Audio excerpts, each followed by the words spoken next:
Olá, agora vamos falar de barras sujeitas a esforços combinados. Como havíamos mostrado anteriormente, eu tenho em estrutura de aço, posso ter barras sujeitas a diversos tipos de esforços. E a sequência é esforço de tração, compressão, flexão simples e flexão composta. Onde flexão composta são os esforços combinados, é uma combinação de flexão, de uma flexão simples, com compressão ou contração. Isso vai acontecer em diversos tipos de elementos em estruturas. Por exemplo, em pórticos planos, quando eu tenho uma ação horizontal, como por exemplo vento ou equipamento ou uma ponte rolante, combinado a uma força gravitacional. Então eu tenho um esforço nessa coluna aqui, ó, vai ter um esforço normal devido às ações gravitacionais nessa coluna aqui, e um esforço de flexão da coluna devido às ações horizontais. Então eu vou ter um esforço aqui de momento associado ao esforço normal ao longo dessa coluna. Portanto, então isso aqui vai produzir momento e isso aqui vai produzir esforço normal. Então o que vai haver vai ser um momento mais esforço normal, aqui um momento em torno do eixo X desse perfil. Eu posso ter também um pórtico espacial, onde eu tenho ações horizontais nas duas direções, nessa coluna aqui. Eu posso ter MX, MY e N. Então eu tenho uma combinação de momentos fletores em torno de dois eixos com um esforço normal aqui na coluna. Pode haver também em elementos de galpões, elementos de coberturas em geral, principalmente em galpões, que de terças de cobertura ou travessas de tapamento lateral. Nas terças eu tenho as forças gravitacionais, que são peso próprio, demais ações permanentes, peso das telhas, sobrecarga de uso e ocupação, que são forças gravitacionais. Essas forças gravitacionais aqui estão dispostas numa direção que tem uma componente que produz momento em torno do eixo X. Essa componente aqui vai produzir momento em torno do eixo X, e uma outra componente que está nessa direção aqui, que vai produzir momento em torno do eixo Y. E a ação do vento aqui também, que ela é perpendicular ao plano de ação, no caso aqui é perpendicular à cobertura, ao telhado, que vai produzir um momento também em X. Então é uma combinação de esforços aqui de MX com MY. Então tem esforços de momento em torno de dois eixos diferentes. Eu posso ter também aqui, dependendo do tipo de galpão, que eu tenha uma força axial aqui ao longo do eixo Z desse perfil aqui, podendo haver também ação normal, forças normais, por exemplo, uma força frontal aqui de vento num galpão. No caso de cobertura de travessas de tapamento, é muito similar. Tem as forças gravitacionais aqui que produzem momento em torno do eixo, desse eixo horizontal aqui, que é o eixo, está aqui como eixo X, mas normalmente chamado de eixo Y do perfil, né? E o vento aqui, que no caso tem uma ação lateral aqui, que produz momento em torno desse eixo que está aqui representado como Y, mas normalmente a gente chama de eixo X do perfil. Então eu vou ter, de qualquer forma, vou ter aqui uma combinação de MX com MY. Então, quaisquer combinações aqui que envolva MX, MY e N, eu tenho esforços combinados. Seja MX com N, MY com N, MX com MY ou os três. E aí, esse é um dos tipos de esforços combinados, né? Eu tenho ainda esforço cortante, momento torsor, que produzem outros tipos de esforços combinados. Aqui a gente vai ater mais a esses tipos mais comuns que combinam esses 3 tipos de esforços, de momentos fletores e de esforço normal. Observando aqui num galpão, só para ilustrar aqui, isso é um item que a gente vai explorar mais na parte prática da disciplina. A gente tem aqui as terças de cobertura, que normalmente ela vai ter a inclinação do telhado, né? Então você tem representado aqui dessa forma.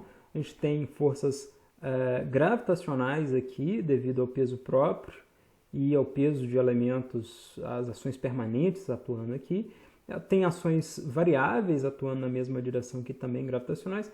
Tem o vento que atua perpendicularmente aqui ao plano da cobertura. E posso ter, por exemplo, um vento frontal aqui atuando nesse galpão que produz aqui algum esforço normal nesses elementos. Eu tenho aqui lateralmente as travessas de tapamento lateral, são esses elementos aqui que servem aqui como um elemento que vai suportar o tapamento lateral aqui, seja uma telha normalmente. Tem as travessas de tapamento frontal, que são similares, e tenho aí as colunas. Aqui eu tenho colunas frontais que servem ao tapamento, tem as demais colunas. Aqui eu tenho uma viga maior aqui, que normalmente está com cara, essa daqui, está com cara de ser uma viga de rolamento, onde vai ter uma ponte rolante normalmente, que vai se movimentar ao longo dela, que vai estar sujeita também a esforços combinados, tendo em vista que ela é uma viga que tem esforços devido ao peso dessa ponte rolante, então produz um momento fletor nela, mas também ela tem esforços normais devido à frenagem da ponte rolante que caminha sobre ela. O efeito da frenagem produz um esforço normal ali, tendo também tanto esforço normal quanto momento fletor. Então esses são alguns dos exemplos. E aí, dados esses esforços combinados, mx, my e n, eu posso ter diversos tipos de esforço, de estados limites aplicáveis, né? Aqui os primeiros aqui para momento mais compressão, esforço normal de compressão, e os últimos aqui de momento mais esforço normal de tração. Então, quando eu tenho momento e compressão, pode ter uma instabilidade por flexão em relação ao eixo x, causada pela força axial e agravada pelo momento fletor. Eu posso ter uma instabilidade por flexão em torno do eixo y, também, da mesma forma. Eu posso ter uma flambagem local da mesa e pode ter uma plastificação da seção transversal. Se for por tração, pode haver escoamento da seção bruta, ruptura da seção líquida, flambagem lateral com torção causada pelo momento fletor e atenuada pela força axial, flambagem local da mesa, flambagem local da alma ou plastificação, formação de uma rótula plástica.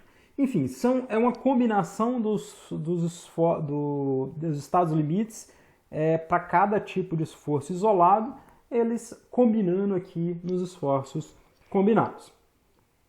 Então, como que a gente vai calcular a capacidade resistente desses elementos sujeitos a esforços combinados? Deve-se levar em consideração que um esforço ele pode ou não ter uma influência no outro esforço. Eles podem ser completamente independentes ou ter algum tipo de dependência entre si, um tipo de interação entre si. Então, imaginando que houvesse um caso de interação zero onde um esforço não dependesse absolutamente nada do outro, não influenciasse em nada do outro, eu teria, por exemplo, eu poderia ter uma curva, e aí a gente vai começar a ter o conceito aqui de curva de interação. Se a gente não tivesse interação nenhuma, eu teria que... o ideal seria eu desenhar esse gráfico aqui em 3D, mas eu vou desenhar ele em 2D para ficar mais simples o desenho e para ficar mais claro. Então eu vou colocar num eixo aqui esforço normal, no outro eixo eu vou colocar momento fletor. Se o momento fletor e o esforço normal fossem completamente independentes, eu poderia ter numa barra, num elemento sujeito a esforços combinados, quando eu tivesse 100% da capacidade dele aplicada ali de esforço normal, eu poderia ter também 100% da capacidade em momento fletor. Então eu teria uma curva de interação desse jeito aqui. Então essa seria uma curva de interação em que a interação fosse zero, não houvesse absolutamente nenhuma interação. Então, independente do valor de um esforço, aqui eu poderia trabalhar, em vez de MN, eu poderia trabalhar com esforço 1 e esforço 2, né? Vamos pensar desse jeito, fica melhor. Posso pensar em dois esforços que são completamente independentes, ficaria dessa forma. Ou poderia ter dois esforços que tivessem algum nível de dependência, de interação, né? Interagissem entre si com um nível muito pequeno. Poderia ser algo com a cara assim, né? Por exemplo. Dependendo da magnitude do esforço ali, se passou de um determinado valor, um vai influenciar no outro. Então a capacidade de suportar um esforço está relacionada ao do outro esforço. E aí poderia ter até uma influência, vários tipos de influência, poderia ter várias curvas aqui intermediárias, até uma curva limite aqui onde teria uma interação exagerada, né? Mas enfim, e qual que é o nível de interação quando eu estou trabalhando com momento e normal?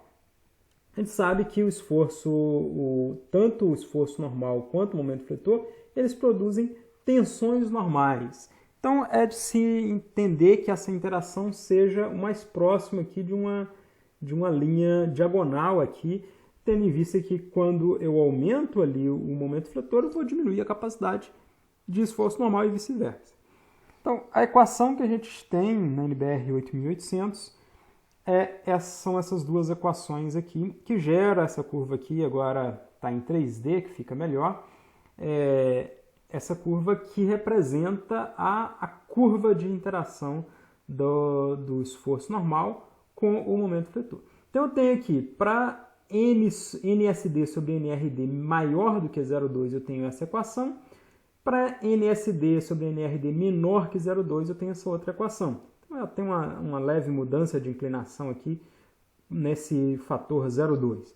Mas enfim, ela tem uma cara em que eu tenho esse plano aqui que separa as seções que resistem das que não resistem um determinado esforço, uma determinada combinação de esforços, né? Então eu teria qualquer ponto interno a essas linhas resistem aos esforços solicitantes. Qualquer ponto externo a essas linhas não resiste. E aí, como que eu obtenho os valores solicitantes? Eu obter do problema. Fazendo análise, eu tenho o momento e o esforço normal solicitante. Os resistentes eu vou fazer de acordo com o que a gente tem lá nos itens anteriores que a gente viu da norma. O NRD eu vou obter lá como a gente obtém NRD, fazendo ruptura da seção líquida, escoamento da seção bruta. Ou se for tração, se for compressão, NCRD igual ao que é a GFY. O MSRD, tanto em X quanto em Y, eu vou fazer FLA, FLM, FLT e vou obter qual que é o valor de MRD. Então, conhecido NRD, conhecido MRD, eu consigo calcular essa relação aqui. Essas relações n sobre n e m sobre n. E com isso, eu tenho que garantir que para que as seções resistam a esses esforços, eu tenho que ter essas equações de interação inferiores a 1.